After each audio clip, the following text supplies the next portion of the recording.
আচ্ছা, তোমাদের মধ্যে এরকম কে কে আছো কমেন্ট একটু জানাও তো যে এসএসসিতে খুবই ভালো ছাত্র ছিলে, পড়াশোনার প্রতি অনেক বেশি আগ্রহ ছিল, কিন্তু ইন্টারমিডিয়েট উঠে এসে আগ্রহটুকু অনেক কমে গেছে।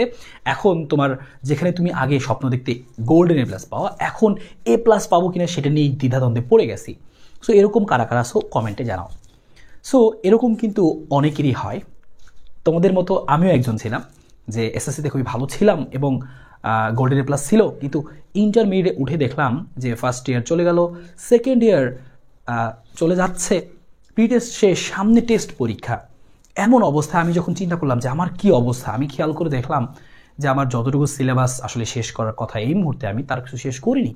তখন আমার মনে পড়লো, আরে আমি তো আসলে একসময় ভালো স্টুডেন্ট ছিলাম, ক্লাস 1 থেকে 10 পর্যন্ত সবসময় ফার্স্ট বয় ছিলাম, কিন্তু ইন্টারমিডিয়েট উঠে আমি এরকম কীভাবে খাপছাড়া হয়ে গেলাম। সো যেটা হয়েছিল যে আমি যেখানে ক্লাস 1 থেকে 10 পড়াশোনা করেছি, কলেজে একটু ভিন্ন জায়গায় আমরা শহরের দিকে একটু যাই। সো ওখানে গিয়ে দেখা যায় যে হচ্ছে প্রথম আমরা বাবা মাকে ছাড়া আসলে কোনো একটা জায়গায় আমরা থাকতেছি, ঘোরাফেরা বা হচ্ছে বন্ধুদের সাথে আড্ডা, এইগুলোর মধ্যে দেখা গেল যে অনেকটা সময় পার করে ফেলছি, পড়াশোনা যেই লেভেলে করার কথা সেই লেভেলে পড়াশোনা হয়নি। সো তথাকথিত ভালো স্টুডেন্ট ছিলাম, কিন্তু ইন্টারমিডিয়েট উঠে দেখলাম যে আমার এই অবস্থা। তখন তো মানে কি অবস্থা, তোমরা যারা এরকম সিচুয়েশনে আসো তারা আসলে ফিল করতে পারবে। আসলে এমন অবস্থা যে কিছুই ভালো লাগে না, না খাইতে ভালো লাগে, না পড়তে ভালো লাগে, শুধু দুশ্চিন্তা যে আমি কিভাবে শেষ করব, আমি কিভাবে বাবা মার কাছে মুখ দেখাবো যদি আমার অবস্থা এত খারাপ হয়ে যায়, পরীক্ষায় রেজাল্ট খারাপ করি, মানে এমন অবস্থা হয়ে গেছে। সো এরকম সিচুয়েশনে অনেকেই তোমরা হয়তো বা যাচ্ছ, এই জন্যই আমি এই জিনিসটা শেয়ার করলাম তোমাদের সাথে। আমার অবস্থাটা তোমাদের মতো এক সময় ছিল।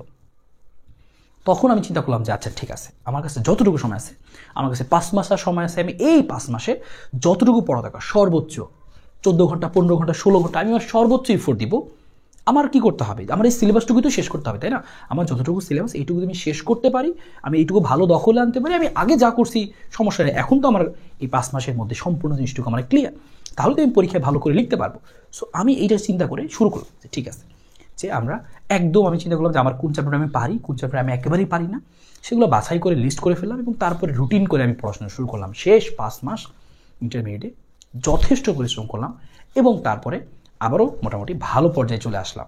সো এরকম কিন্তু ম্যাক্সিমাম স্টুডেন্টের ক্ষেত্রে এরকম হয় যে শুরুর দিকগুলো কীভাবে চলে যায় সেটা আমরা টের পাই না, কিন্তু এই মুহূর্তে এসে যদি কেউ এই কামব্যাকটা না দিতে পারে তাহলে কিন্তু তার জন্য দুঃখ আছে কপালে। কারণ তুমি এইচএসসি পরীক্ষাতে আসলে এসএসসির মতো করে খুব সহজে কিন্তু পেরে যাবা না, দেখাদেখি করতে পারবা না, তোমাকে নিজে অনেক কিছু পারতে হবে।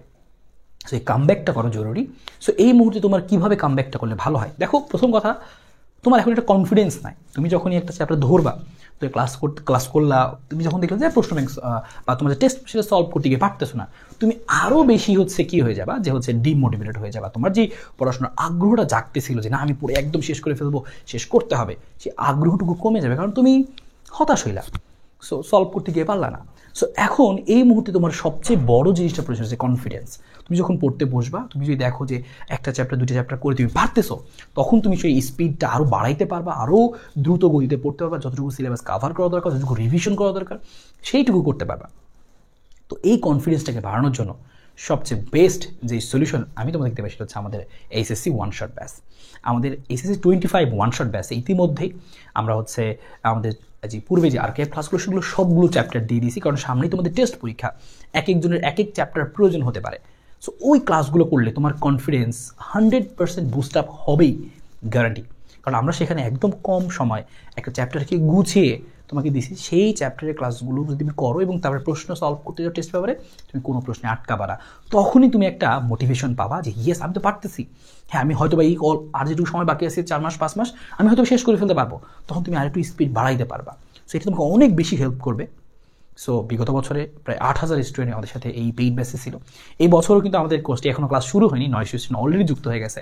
তো তোমরা যারা এরকম মুহূর্তে এমন সিচুয়েশনে যাচ্ছ যে আমি বাবা মাকে কী মুখ দেখাবো, আমি যদি এই কয়েকদিনে আসলে ভালো মতো পড়তে না পারি, আমি একদম শেষ, এরকম অনেকেই আসো আমি জানি।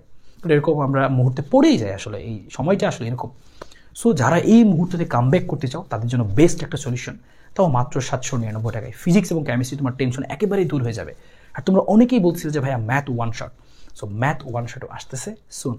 সো যারা এই কামব্যাকটা দিতে চাও, যারা এই অবস্থা থেকে ঘুরে দাঁড়াতে চাও, তারপরে তুমি কিন্তু যখন মোটামুটি তোমার একটা অবস্থান হয়ে যাবে, তুমি একটা কনফিডেন্স পাবে, তখন কিন্তু তুমি তোমার আবারও সেই স্বপ্নগুলো, ঢাকা ইউনিভার্সিটি, বুয়েট, মেডিকেল, সেই স্বপ্নগুলো তুমি আবারও দেখা শুরু করবে এবং তুমি সেইটার জন্যও পরিশ্রম করার মোটিভেশনও কিন্তু পাবে। সো সবার জন্য অনেক বেশি হেল্পফুল হবে। মাত্র 799 টাকা তোমার জীবনের মানে একটা কামব্যাকের একটা কারণ হয়ে দাঁড়াবে। সো এই ইনভেস্টমেন্টটা তোমার সারা জীবন মনে থাকবে। এবং আমরা তোমাদের জন্য, তোমাদের টেস্ট পরীক্ষা হয়ে গেলে আমরা স্পেশালি 25-এর জন্য আমরা গুছিয়ে অল্প সময় একদম টু দ্য পয়েন্টে, পরীক্ষায় যা আসবে, বেহুদা কিছু না, পরীক্ষায় যা আসবে সহজ থেকে কঠিনগুলো যেন আমরা পারি সেই জন্য। আর পাশাপাশি আমাদের এমসিকিউ বুস্টার বেসে আমরা এমসিকিউগুলো এমনভাবেই পড়িয়ে দেবো যেখানে তোমার এমসিকিউ নিয়ে কোনো চিন্তাই করতে হবে না। কারণ আমাদের অনেকেরই সমস্যা এমসিকিউ নিয়ে, কারণ আমরা এমসিকিউ ধরিই না। পরীক্ষার আগে কোনো রকম কিছু দেখে যাই, কেউ তো দেখিই না। পরীক্ষায় গিয়ে আমরা যেহেতুটুকু বেসিক জানি ওইটার মধ্যেই কিছু দাগাই, কিছু আমরা মুখস্থ প্রশ্নগুলো অনেক সময় পারি না। অনেকে যারা আছে যে হ্যাঁ বেসিক ভালো আছে, ম্যাথ করে ফেলতে পারে, কিন্তু কিছু থিওরিটিক্যাল প্রশ্নগুলো বা কিছু বহুপদী প্রশ্নগুলো আটকে যায়। সো এমসিকিউ তোমাকে অল্প মিনিমাম সময় হলেও দিতে হবে। তো সেই সময়টা আমি তোমাদেরকে দিয়ে দিব, আমি এমনভাবে গুছাই দিব, ক্লাসটা করলে তোমার এখন চিন্তা করতে হবে না। তো সেই এমসিকিউ ক্লাসগুলো কিন্তু থাকবে আমাদের এমসিকিউ বুস্টার ব্যাচে। সো সবাইকে বলবো যে এই মুহূর্তে কামব্যাক করাটা তোমার জন্য জরুরি, তোমার ফ্যামিলির জন্য জরুরি। এই কামব্যাকের উপর তোমার অনেক কিছু নির্ভর করতেছে, তোমার পজিশন, তোমার অবস্থান, পারিবারিকভাবে তোমার মর্যাদা, সামাজিকভাবে তোমার মর্যাদা, আসলে অনেক কিছুই নির্ভর করতেছে। সেটা তুমি বুঝো, আমার আসলে বলার দরকার নাই, তুমি বুঝো। সেই কামব্যাকটা করো ইনশাল্লাহ। সো এই যে হোয়াটসঅ্যাপ নাম্বারে মেসেজ দিতে পারো আমাদের ACE25 এই ওয়ান শট ব্যাচে যুক্ত হওয়ার জন্য। সবার জন্য অনেক শুভকামনা থাকলো। আমার মতো তুমি যেন এই কামব্যাকটা দিতে পারো সেই অপেক্ষায় রইলাম। দেখা হবে। বিজয়।